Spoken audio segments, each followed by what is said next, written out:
Welcome students. आज हम यहाँ आपके लिए एलसीएम का टॉपिक लेकर आए हैं।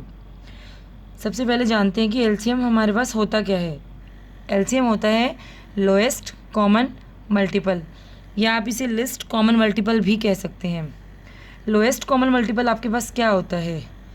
किन्हीं भी फैक्टर्स का जो सबसे छोटा मल्टीपल हो, किन्हीं भी फैक्टर्स में जो सबसे छोटा और जो सबसे कॉमन मल्टीपल होता है उसे आप कहते हैं lowest common multiple.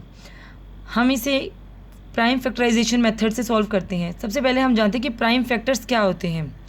Prime factors के लिए आपका जानना ज़रूरी है कि प्राइम नंबर्स क्या होते हैं। प्राइम नंबर्स आपके पास वो नंबर्स होते हैं जो 1 से और खुद से डिवाइड होते हैं। जो 1 से और खुद से डिवाइड होते हैं वो आपके पास होते हैं प्राइम नंबर्स। जैसे आपके पास 2 है, ये 1 से और खुद से डिवाइड होता है। 3, 5, 7, 11, 13, 17 और ऐसे बहुत सारे नंबर्स हैं।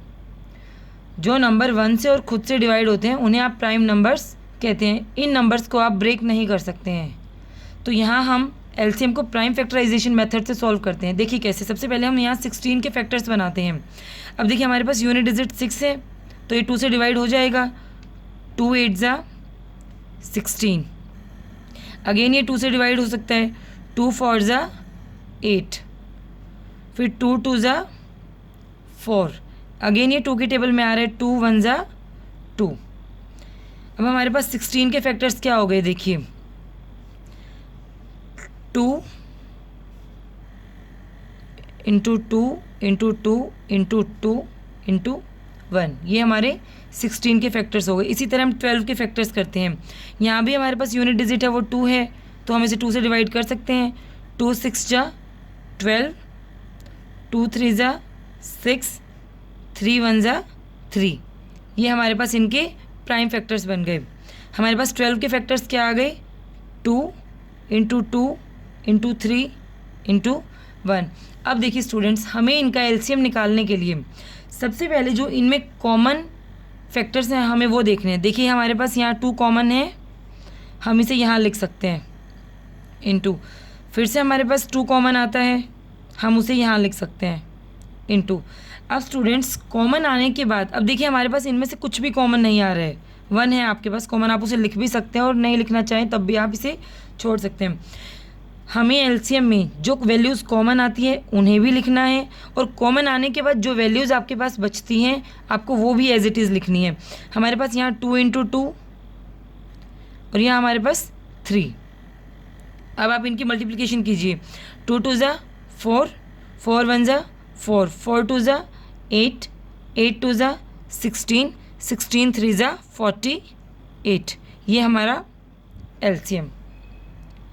इसी तरह स्टूडेंट्स देखिए हम इसे भी सॉल्व करते हैं। अब यहाँ हमारे पास क्या है? यूनिट डिजिट 2 है, तो हम इसे 2 से डिवाइड कर सकते हैं। 2 6 ज़ा 12।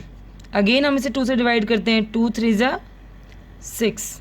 अभी हमारे पास 3 से डिवाइड होगा। 3 1 ज़ा 3। हमारे पास यहाँ 12 के फैक्टर्स क्या हो गए? 2 इंटू 2 इंटू 3 इंटू 1। ये हमारे पास इनके फैक्टर्स हो गए। अब हम 30 के फैक्टर्स करते हैं। यहाँ हमारे पास यूनिट डिजिट 0 है, तो आप इसे 2 से डिवाइड कर सकते हैं। 2 1 ज़ा 2, 2 5 ज़ा 10। अब हम इसे 3 से डिवाइड कर सकते हैं। 3 5 ज़ा 15। ये हमारे पास 5 से डिवाइड होगा। 5 1 ज़ा 5। ये हमारे पास इसके क्या हो गए? Prime factors. 2 into 3 into 5 into 1।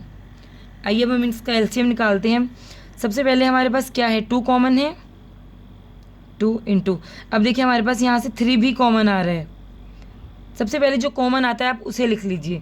अब देखिए हमारे पास 1 को आप लिखना चाहो लिख सकते हैं, नहीं लिखना चाहो तो भी कोई बात नहीं।